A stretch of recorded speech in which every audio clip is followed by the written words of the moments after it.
Milé sestry a milí bratia,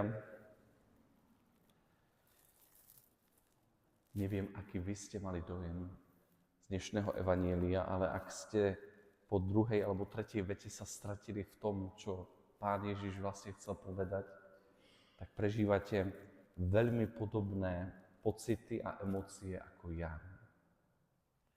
Paradoxne niekedy, čím sme bližšie, javí sa mi, ako keby sme boli ďalej. A čím bližšie sme okamihu, kedy si povieme, konečne to mám všetko nejako v rukách a rozumiem tomu, tak príde okamih, ktorý nám zbúra túto predstavu a ako keby sme ešte úplne na začiatku toho všetkého. Pán Ježiš v dnešnom evaníliu hovorí, že odchádza k Otcovi. Tí, ktorí zostávajú, pochopili, že On prichádza od Neho. A prosí a modlí sa za tých, ktorí zostávajú vo svete, aby mu zostali verní, aby nezabudli na jeho slovo, aby spoznali Otca, aby spoznali, kým vlastne on je. A keď my nad tým tak premýšľame, tak tie Ježišove slova sa môžu zdať také zmiatočné, ako keby 5. cez 9.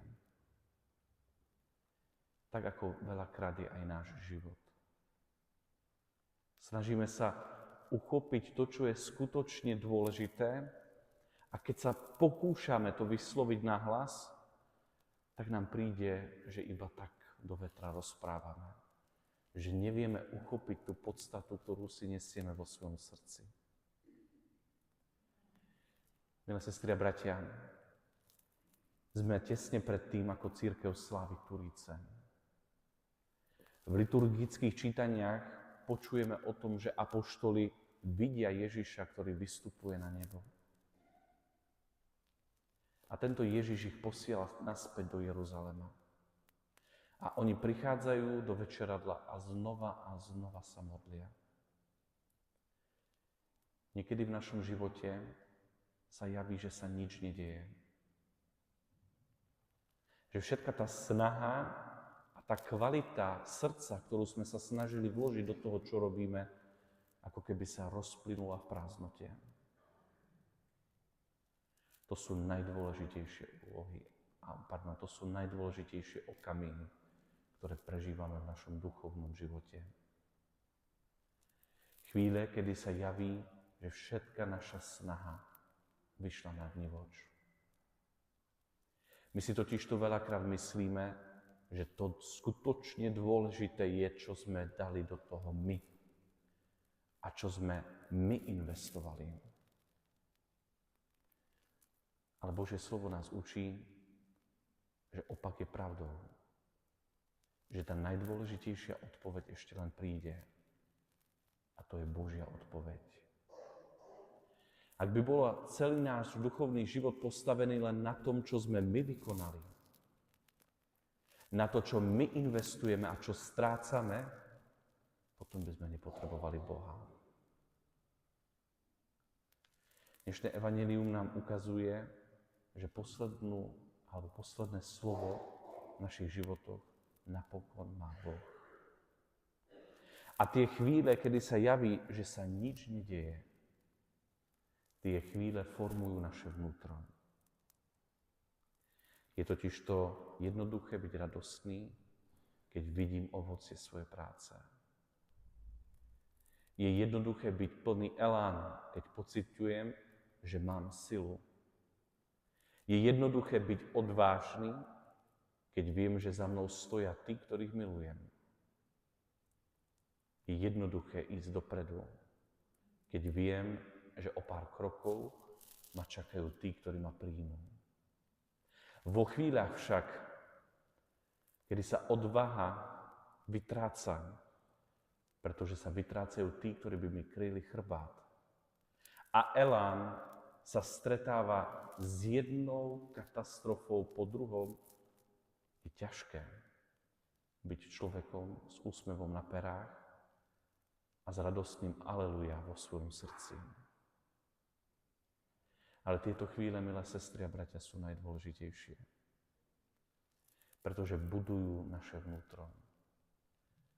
a vytvárajú veľmi vzácnu skúsenosť toho, že Boh je ten, ktorý má najkrajšie a najlepšie odpovede aj na naše bolesti a na naše nesnádze, ktoré prežívame vo svojich životoch.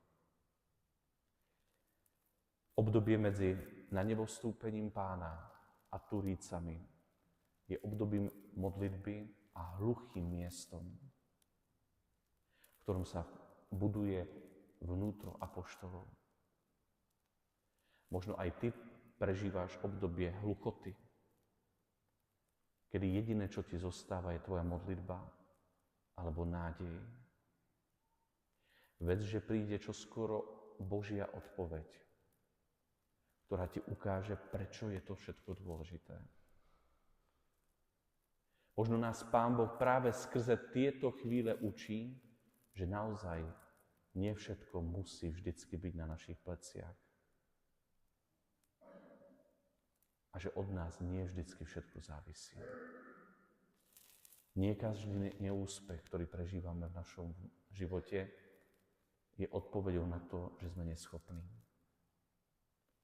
Niekedy jednoducho prídu skúšky, ktoré ešte len ukážu tú skutočnú silu, ktorú v sebe nesieme. Čo je však dôležité, nevzdať to. Preto Ježiš posiela svojich učeníkov v spoločenstve, aby sa spolu modlili. Milá sestra, milý brat, spoločenstvo je veľký dar. Cirkev, aj keď to tak nevyzerá veľakrát, je veľkým darom.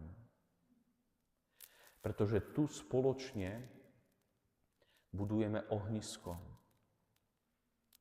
ktoré nám dodáva silu vo chvíľach, kedy už sami nevládzeme.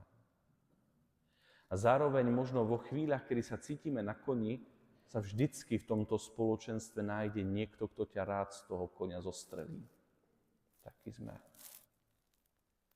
Cvičíme sa nielen vo svetosti, ale aj v trpezlivosti.